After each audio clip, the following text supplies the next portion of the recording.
मेरे अजीज दोस्तों, आप सबको NAQTV4 पर खुश आमदीद। आज हम आपके सामने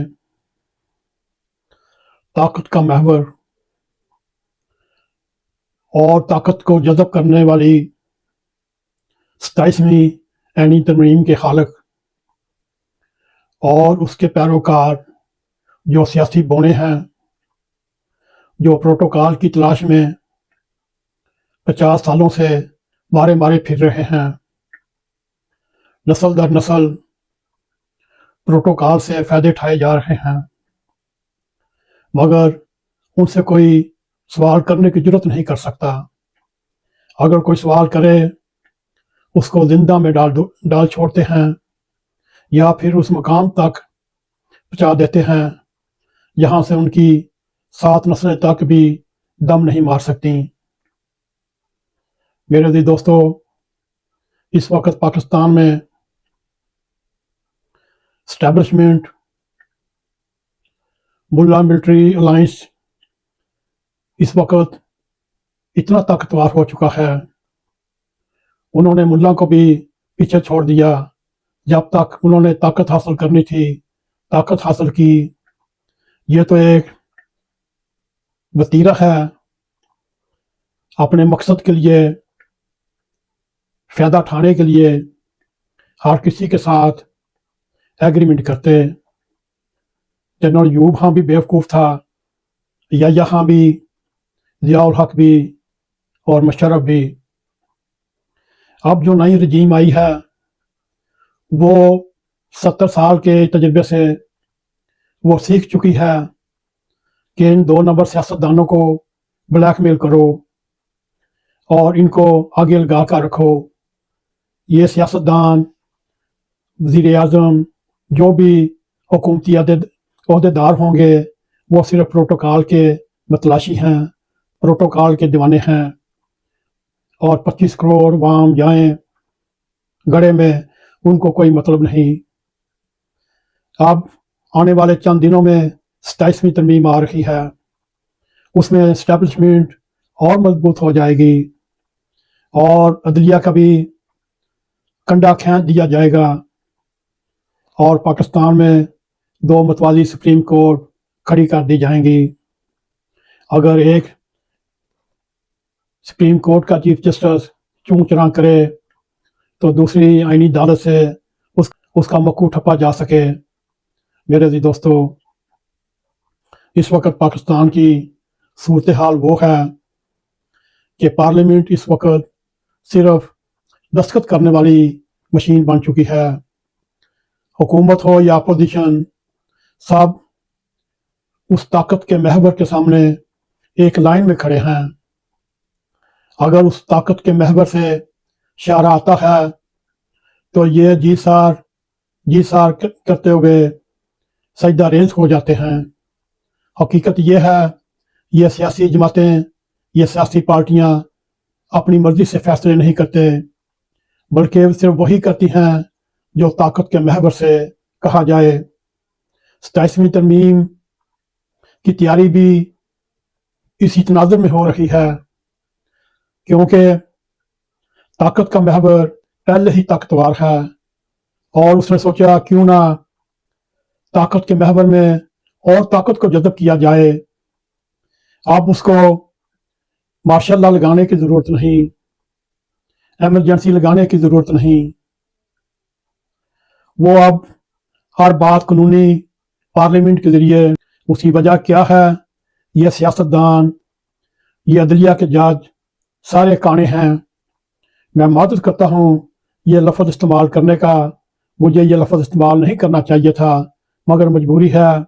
इस वक्त पाकिस्तान के हालात में ये कहा जा सकता है ये सारे एक दूसरे के काने हैं।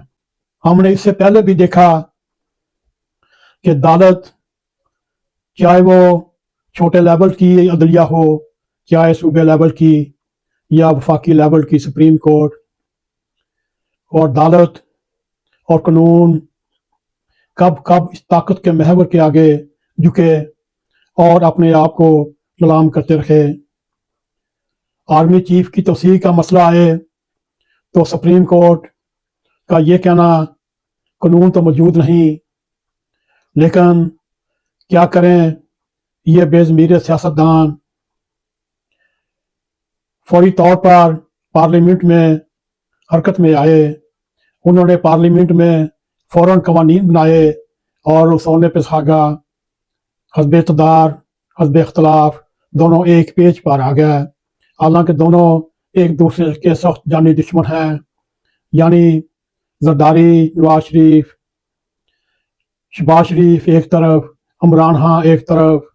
مگر جب قمر جاوید باجوہ کو ملازمت تصحیح دینی تھی، دونوں ایک پیج پر آ گئے اور دونوں شیر و شکر ہو کر قانون پارلیمنٹ سے منظور کرایا۔ یہ سب کیوں ہوا؟ کیونکہ یہ سب طاقت کے محور کے آگے جھکنا جانتے تھے۔ ان کی کمزوریاں طاقت کے محور میں جذب ہیں، اور وہی طاقت کا محور جب کسی وقت ضرورت پڑتی ہے وہ کمزوریاں ان کو دکھا کر بلیک میل کر کے اپنے حق میں استعمال کرتا ہے۔ یہی طاقت کے محور کی افغان پالیسیوں کو لے لیں۔ 40 سال سے پاکستان نے افغانستان میں اپنی دفاعی پالیسیاں بنائی، علاقے کی پالیسیاں بنائی، اور جنگ افغان جہاد طالبان کی طاقت کو پروان چڑھاتے رہے۔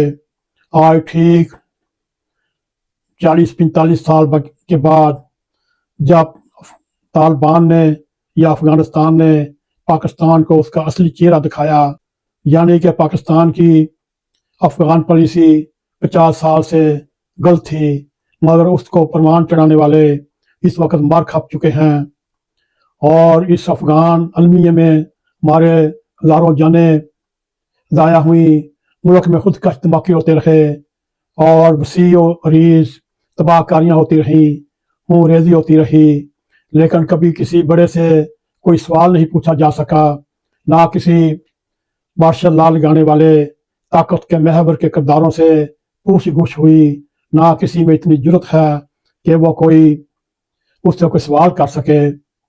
یہاں سوال کرنے کا قانون یا روایت نہیں بلکہ سزا ہے۔ اگر آج سے 55 سال پیچھے چلے جائیں، اگر کوئی عوامی رہنما غلطی کرے تو اسے کبھی معاف نہیں کیا جا سکتا تھا۔ مثال کے طور پہ ذوالفقار علی بھٹو کو لے لیں، یا پھر موجودہ دور میں عمران خان کو لے لیں۔ جب وہ ایک صفحے پر نہیں آئے تو ان کا رزلٹ کیا نکلا؟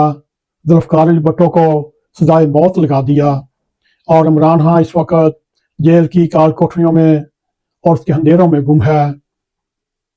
مگر جو 50 سال تک طالبان کو طاقت دیتے رہے، پاکستان کا بیڑا غرق کرتے رہے، پاکستان میں ہیروئن کلاشنکوف کا کلچر رائج کرواتے رہے، اور 50 لاکھ افغان مہاجرین کو پورے پاکستان میں داخل کیا، اور ان افغانوں نے پاکستان کو اپنی چراگاہ بنا کر رکھ دیا۔ میرے عزیز دوستو، اور افغان جنگ میں روس، امریکہ اور آخری دموں تک پاکستانی نوجوانوں کو لڑائی کے لیے تیار کرتے رہے، اور جہاد کے نام پر ہزاروں نوجوانوں کو افغانستان کی جنگ میں جھونک دیا گیا۔ یہ ہے پاکستان کا دورہ معیار۔ عوامی رہنما سزا پائیں، طاقتور محفوظ رہیں، کوئی ان سے سوال نہیں کر سکتا، مجال ہے کسی طاقتور سے سوال کرنے کی۔ آج کا پاکستان دیکھیں، سیاستدان فرما بردار، طاقت کے محور کے غلام، عدلیہ خاموش، سہمی ہوئی، میڈیا ڈرا ہوا، ڈرپوک، عوام بے بس۔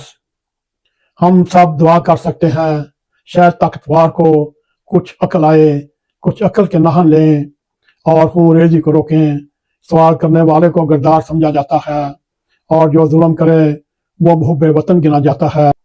جو اس وقت طاقتور کے آگے پیچھے پھر رہے ہیں ان کی ترقی تابناک ہے، کیونکہ طاقت کا محور ہر ایک کو اس کے معاوضے کے مطابق ترقی دیتا ہے اور اس کے گھر بڑھتا ہے اور ان کو ساشے اور پروٹوکال دیتا ہے۔ میرے عزیز دوستو، اس وقت مجموعی طور پر پاکستان میں یہ حالات ہیں۔ طاقت کا محور اپنی اندر اور طاقت جذب کرنے کے لیے 27ویں ترمیم بھی لے کر آ رہا ہے، اور ہو سکتا ہے 58 बी की शिक भी बहाल कर ली जाए। ये जरदारी, ये नवाज शरीफ, ये शहबाज शरीफ, जितने भी इस वक्त सियासी लीडर हैं, ये कहने को अल्लाह अकदार के मालिक हैं, मगर छोटे दिल वाले हैं, डरपोक हैं। ये बगैर प्रोटोकॉल के पाकिस्तान में ज़िंदगी नहीं गुजार सकते। इनका एक ही महवर है, वो महवर प्रोटोकॉल, आला सतह का प्रोटोकॉल और गैर मुल्की दौराजात। अपने अपने ख़ानदानों को लेकर कोई चीन जा रहा है, बेलारूस, मॉस्को, कतर, चाइना, ये सब इन्होंने अपनी फैमिलियों के लिए, अपने ख़ानदानों के लिए चरागाह चुने हुए हैं। इस वक्त पाकिस्तान सिर्फ ताकत के असूल पर चलता है। जहां आइन नहीं चलता, अदालत नहीं चलती, सवाल करना जुर्म है, ये सब कुछ करने वाले सब बेकसूर हैं। और अगर किसी ने जीतना है, किसी ने अगले 10 साल 11 साल हुकूमत करनी है, वो ताकत का महवर है। और फील्ड मार्शल को भी लामहदूद इख्तियारात देने का इरादा है और ताहयात उसको चीफ ऑफ आर्मी स्टाफ के ओहदे पर रखा भी जा सकता है। इस वक्त ताकत के महवर का यही मंशा है कि फील्ड मार्शल को ताहयात आईनी तौर पर पार्लियामेंट के जरिए तहफ़्फ़ुज़ दिया जाए और यही मतमन्ना नज़र है। आगे पाकिस्तान उनके वास्ते गड़े में जाए या आसमानों की तरफ जाए, उन्होंने अपने अंदर ताकत जज़ब करनी है। यही ताकत के महवर का फैसला है। मेरे दोस्तों, आइए रब करीम से दुआ करें, अल्लाह ताला पाकिस्तान की हिफाजत करे और पाकिस्तान के रास्ते में जितनी मुश्किलात हैं वो दूर फरमाए। अल्लाह करे ऐसा ही हो। अगर आपको हमारा ये प्रोग्राम पसंद आए, इसको लाइक भी करें, इसको शेयर भी करें, कमेंट सेक्शन में जाकर अपना ज़ारे ख्याल करते हुए NAQ TV को सब्सक्राइब करें और जाते जाते बेल आइकॉन को क्लिक करें ताकि हमारी आने वाली वीडियो आप तक पहुँची रहें। इसी के साथ हमें इजाज़त दें। अस्सलाम वालेकुम व रहमतुल्लाहि व बरकातहू।